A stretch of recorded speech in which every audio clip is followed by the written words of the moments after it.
Hopefully you can hear me now, but just need confirmation if you can, thumbs up, a heart or something, making sure that you can hear me. And if you couldn't hear me this whole time, I'm gonna just do the whole spiel all over again, okay? I don't mind doing that. Just confirm if you can hear me, or whoever's listening, if you could just let me know that you can hear me. But I'll just keep going as if you can. So, like I was saying, day 11 represents some negative things, disorganization and chaos, some tribulation. And that is really what the Lord is saying, that He is going to lay His axe at the root of. So, what things do we need cut off? What things do we need to be separate from? What things do we need to make sure that we are plucking out and pulling out like you would weeds? What things do we need to say, I don't want this to be a part of my tree anymore? There are dead things. That's what God was showing me. There are dead things, dead leaves, dead branches on us, taking our natural resources, taking our energy, and it means no good for us. Those things need to be cut off and uprooted. What inside of you? What in your mind? What in your spirit? What on your body? When we're talking about our physical being, the things that we put in our mouth, the things that we consume and take in, or don't consume and take in, what are the things that need to be cut? Where does the Lord need to lay the axe and cut off that root? Again, we're not talking about just plucking off branches or pulling off leaves that might be dead or withered up. We are talking about pulling up the weeds from the root so that they do not grow back. Come on, we know when we're planting. I don't know how many of you have a green thumb. I have a semi green thumb. My grandmother has a green thumb. My sister has a green thumb. Amazing planters. They love plants and all that. I'm asking, when we plant and we notice that there are all type of weeds and things growing up, and ooh, there's so much that we see that's mixed in with the flowers. If you only pick off the top head of a dandelion, right, or of a weed, if you just break off the top of it and you leave the stem still in there, that thing can still grow. And so when we lay the axe at the root of something, when we lay the axe at the root, that means that it is finished, it is done. This thing will no longer grow back. That's my prayer for you. My prayer is that you discover what you need to lay the axe at the root of. Again, whether it's negative thinking, whether it's bad eating habits, whether it's a disconnection from God, make sure that the axe is being laid at the root of that thing so that it does not grow back. Take a few moments to think about the dead things in your life, the dead branches and leaves that are hanging on to your tree. Take a moment to think of the things that you've been trying to cut off and break off on your own, and see the axe of the Lord laying right at that root. And if it's laying there, then it's going to swing there and it's going to cut off those things. This is why it's supernatural, because we do not depend on our own strength to do this. We depend on the strength of the Lord to lay and cut and to remove and to prune. And it might be painful and it might hurt us a little bit to have the things that we have grown so attached to cut off of us, but they are taking energy and resources from us that we can no longer afford to give up.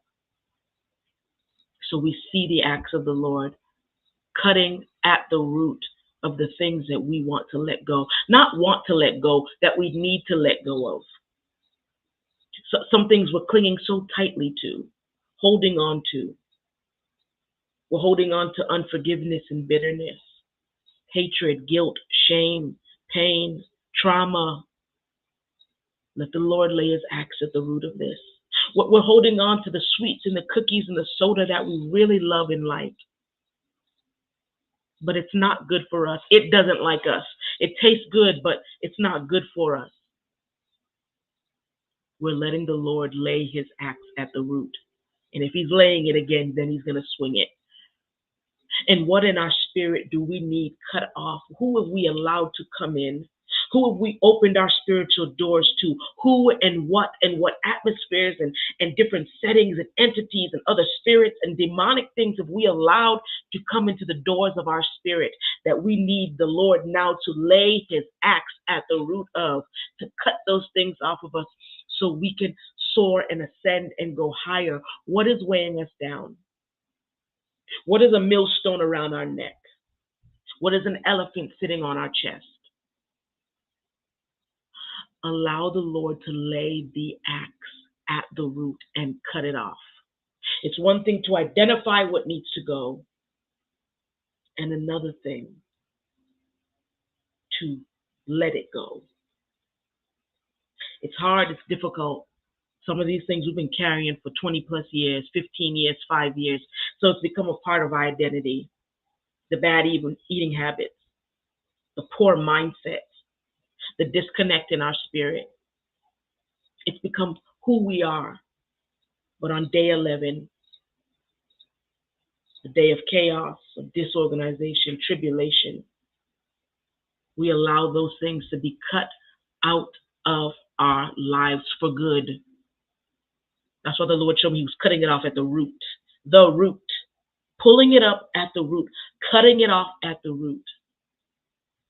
Because whatever doesn't bear fruit needs to be cut off. Whoever doesn't bear fruit in our life needs to be cut off. It's hard to say that because that includes family, that includes close friends, people we grew up with, but they're just not growing. Now, that doesn't mean to shun them and keep them out of our lives and act so spiritual or holier than thou. That means that we need to create a boundary to make sure that we are not giving and opening ourselves up to people who cannot properly give back to us. I'm not talking about feeding the poor or helping the lonely or the widow or the lost. I'm not talking about giving to people who don't have the means to give back. I mean, if we're letting someone in our close circle, they too need to be bearing fruit, or that axe is coming and laying at that root. And if it's laying, then it's swinging and it's uprooting the things that we no longer need. It's uprooting the things that are weighing us down and taking us down, keeping us in a state of gloom and doom. That's the axe that comes to swing. Now, we can't stand and protect the roots of the things that the Lord needs to cut off of us.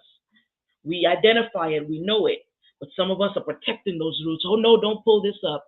No. This is our time on day 11 to release the things that have been holding us back, to let the Lord cut at the root the mental, physical, and spiritual things that no longer serve us. Again, we identify it, and then we don't block the swing of the axe. We don't stop it. We don't say, oh, no, don't cut that off. When things are cut off, then we can be buoyant and rise to the top. That's what day 11 represents. We're laying the axe to the root. We're seeing the Lord and we're allowing him to lay the axe to the root. That's what day 11 represents. That's what it means. That's all that matters, is that we identify the things that we're going through, the things that we're experiencing, how we're moving through life. And if we notice some things that don't serve us, that are holding us back, that are weighing us down, and we've been wondering how we're going to get rid of it, this is the time to release it.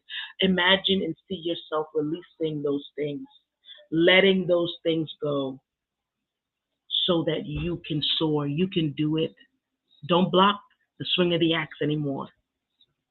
Keep it swinging so that when we come out on August 1st, all the dead trees, all the dead weeds and leaves and branches that have tried to hang on to us, my God, they'll be gone and we'll be free. And we'll be free to soar and live and be our best selves. You know what I always say? Make sure today that you're moving your body, getting your heart rate pumping, that you're swimming, running, jogging, walking, doing something to get physical activity in your body. Make sure that you're putting in good things to your body. food full of nutrients and vitamins and minerals that our body craves. And make sure you get your Selah today, your moment of reflective rest. Don't let the day pass without taking a moment to rest and replenish yourself. Your body craves and needs that. You can do it. Go ahead and unplug. Go ahead and turn that phone down and put yourself in a quiet space and meditate on the word of God. Today we're reading Proverbs 11. I don't know about you, but I'm seeing Proverbs in a way that I have never seen it before. The wisdom has been unlocked. And like I always say, we're releasing the weight. So there's going to be a lot of empty space. We're filling that empty space up with the wisdom of God, the wisdom from above. No better thing to fill ourselves up with as we're dropping mental weight, physical weight, and spiritual weight. I will see you tomorrow for day 12. I expect us to have a special guest who's going to tell us how to move our body and keep ourselves slim and trim and moving. That's tomorrow. We'll talk about day 12. Have an amazing rest of your day. Don't forget to take care of yourself. This is the challenge, so challenge yourself. Selah.